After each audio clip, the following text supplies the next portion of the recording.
अरुण साहब, अब मुझे बात करनी है तौंसा की 57,000 केनाल सरकारी ज़मीन पर। तो कब्जे वाले कौन हैं, वागुजार कौन कराएगा? वागुजार कोई नहीं कराएगा, थोड़ी सी हुई है, बहुत बुरा नाम। इसलिए कि इमरान खान साहब के पास इन चीज़ों के लिए वक्त ही नहीं है। उस्मान बुज़दार साहब को की बला से की बला से 57,000 को छोड़ के बाकी 57 लाख कनाल पे भी कब्जा हो जाए। उनके भाई पे इल्ज़ाम है उमर बुज़दार पे कि वो शरीक है। एक वहाँ DSP है ज़िया कैसरानी, उस पर भी इल्ज़ाम है। मीर बादशाह खां कैसरानी पे इल्ज़ाम है। 29 ट्यूबवेल भी उसने लगाए हुए हैं। देखिए ये ज़मीन पे झगड़ा ये नुमाया कैसे हुआ। राजनपुर में एक जंगल पे कब्जा था, हमने चंद हफ्ते कैंपेन चलाई और वागुजार हो गया। ठीक है, और कमाल है ये, यहाँ 57,000 कनाल ज़मीन पे कब्जा है। इसमें बहुत सी नहरी ज़मीन है और बहुत से लोगों का कब्जा है। 2200 कनाल पे तो मीर बादशाह का कैसरानी का। शहबाज शरीफ ने एक बहुत अच्छी स्कीम दी थी, तब 2000 ज़री ग्रेजुएट्स को 100 कनाल ज़मीन दी कि ज़री ग्रेजुएट्स हैं, ये काश्तकारी करेंगे, ज़रा मॉडर्न की अच्छी किस्म की करेंगे, मॉडल फार्म बनाएंगे। तो बहुत ही अच्छा फैसला था। अब वो इनको कब्जा, बाकी जगहों का कब्जा मिल गया, तौसा में नहीं मिल रहा था। आपको मेरा ख्याल 35 आदमियों को मिला, मगर कब्जा मिलने के बाद क्या हुआ, तीसरे दिन आदमी आए 50-60, उन्होंने उनको मारा। अच्छा, वो थाने में पर्चा दर्ज हो चुका, 2 कल्टस गाड़ियाँ तोड़ दी। अब उन तहफ़्फ़ुज़ चाहिए। मैंने उनसे पूछा अफसर क्या करते हैं, उनके अफसर गुंग हैं। ये हम पहले भी पता कर चुके हैं। पहले भी मीरानी साहब हमारे एक हैं, उनकी ज़मीन पे कब्ज़ा हुआ, उसमें बुज़दार ख़ानदान के लोगों पे इल्ज़ाम लगा, अफसरों पे इल्ज़ाम लगा, उनकी फसलें जला दी गई। और मीरानी साहब one of the noblest people जो जिन्हें मैं जानता हूँ, उसका भी कुछ नहीं हुआ। उन्हें एक डिप्टी सेक्रेटरी कहता रहा कि हम तहकीकात कराएंगे। बुज़दार साहब के इलाके में जो कुछ हो रहा है उसकी जब कहानियाँ छपेंगी इनके जाने के बाद, लोग दंग रह जाएंगे। इमरान खान साहब से एक सवाल है, तो ऐसा कहाँ वाक़ है, बैरुल कहल के पार तो नहीं है? एक अफसर भेजे वहाँ, पता करें वहाँ क्या हो रहा है। सरकारी ज़मीन पर कब्जा, 57,000 कनाल ज़मीन है, छोटा 5700 नहीं तो 5,000 किसानों को आप वो ज़मीन दे दें तो उसमें फसलें लहलहाउट है, या जंगल फर्ज कीजिए रहे तो जंगल रहे तो अच्छा। मज़ारों के लिए ज़मीन नहीं है, नज़री बैंक के कर्ज़े मामूली लोगों के लिए हैं, ये बड़े लोगों के लिए हैं। ये कौन सा एक पाकिस्तान है जी? और मारा उनको, और बहुत से लोगों को अभी भी कब्जा नहीं दिया। और क्या देखो दंदना रहे हैं, और पंजाब का वज़ीर आला हाथ पे हाथ रख के बैठा है। और जनाब जब ये बने थे, मैंने एक बात कही थी उस दिन, बहुत नाराज़ थे इमरान खान साहब उस दिन मुझसे कि गोश्त मुलाजम रख के तो उनकी तो तनख्वाहें लेते रहे, तो ये क्या करेंगे, वज़ारत आला क्या चलाएंगे। अब इनके भाई जो हैं उमर बुज़दार, अच्छा वो भाई क्या कहते हैं, वो ये नहीं कहते हमारा भाई वज़ीर आला, हम वज़ीर आला, वो कहते हमारी हम ही वज़ीर आला। मतलब कोई अखबार में तनकीद करे तो वो तो हम पे तनकीद करता है। हम क्या, तुम्हारे भाई पे तनकीद किया है, तुम्हारे भाई का कोई काम ठीक है तो ठीक है, जो गलत है तो गलत है। हुक्मरानों पे तनकीद नहीं होगी तो और किस पे होगी? फैसले हुक्मरान करते हैं ना, तनकीद तो होगी। बहरहाल उसका वज़ीर आज़म को नोटिस लेना चाहिए, और नहीं लेते तो सद अफसोस उन सब नारों के कोई मानी नहीं जो आपने लगाए थे। वो फारसी में कहते हैं ई दफ्तर बेमानी घर के मए ना भूला। ये एक बेमानी कागज़ है, इसको किसी उसमें जो जाल डाल दो, जहड़ गंदगी में डाल दो। ये क्या मतलब है? आप इतनी बड़ी बड़ी बातें करते हैं और जब इंसाफ करने काम करने का वक्त आता है तो आप अपनों पे हाथ नहीं है। अपनों की क्या बात है? मीर बादशाह के कैसरानी इनका कोई दूर का रिश्तेदार है वज़ीर आला का, अपनों की क्या बात है? कोई मसला ही नहीं है। अगर करना चाहें प्रायोरिटी नहीं है। ठीक, मेरे पास अरुण साहब आखिरी 5 मिनट हैं।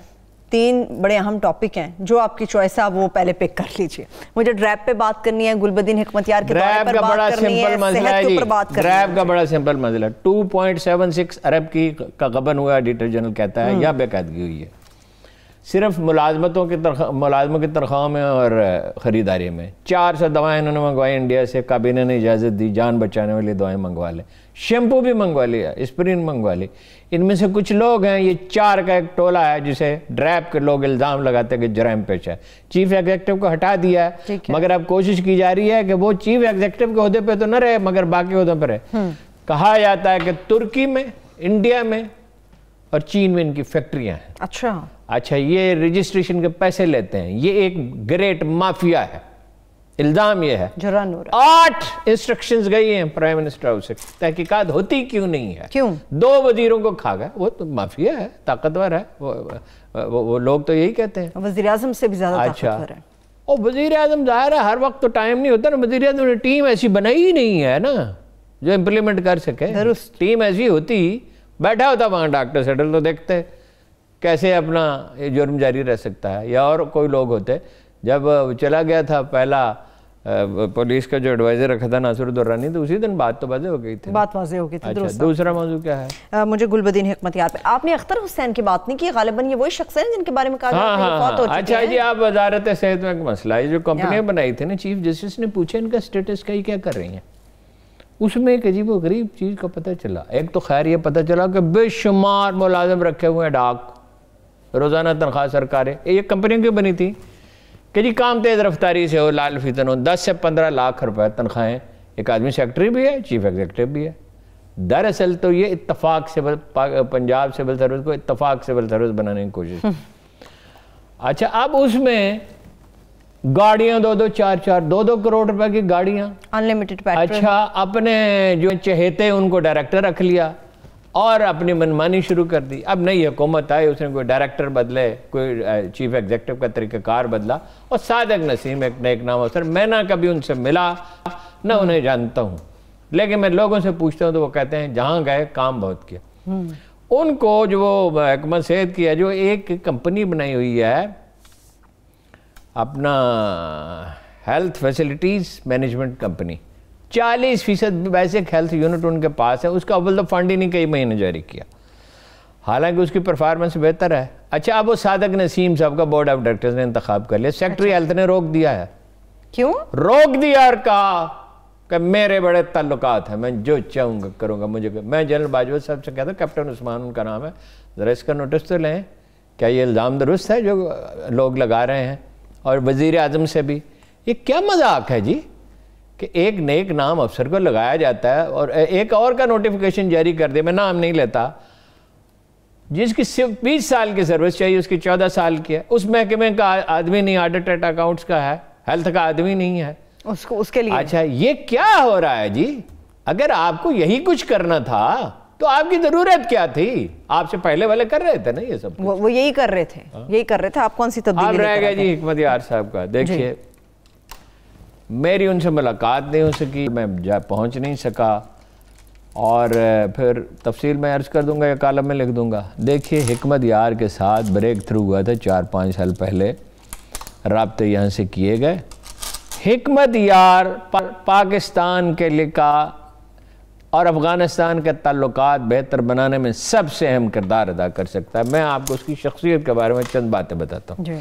वो शमाल में भी पॉपुलर है, जनूब में भी पॉपुलर। इसके बावजूद कि वो ईरान में था या अफ़गानिस्तान में छुपा हुआ था, 250 में से 50 सीटें उसके हामियों ने जीत ली। पार्टी मुनक़सिम अगरचे होगी, दड़ों में बट गई। करिश्मेटिक वो है, वो पश्तून है, बहुत रवानी से फ़ारसी बोलता है, पश्तो से ज़्यादा रवानी से फ़ारसी बोलता है, अरबी बोलता है, अंग्रेज़ी बोलता है, मॉडर्न है, क़दामत पसंदी के बावजूद जदीद इक्विपमेंट इस्तेमाल करने का आदी है, ओरेटर अच्छा है, करिश्मेटिक है, मज़ाकरात बहुत अच्छे करता है। और उसने कहा था 92 में कि मैं तो इसके लिए तैयार हूँ, सबको क़दामत पसंद है, थोड़ा सा एक से ज़्यादा फ्रंट खोले रखता है। हिकमतियार का दौरा अगर हुकूमत के साथ, दौरे का मकसद क्या है उससे पूछा गया, उसने कहा कि आम अमन, अफगानिस्तान में अमन हो, अगर उससे काम लिया जाए। ये नहीं देखा अब्दुल्ला इंपॉर्टेंट है, अशरफ गनी इंपॉर्टेंट है, तालिबान बहुत इंपॉर्टेंट। देखो क्यों हिकमतियार को क्यों पीछे हटाया गया था?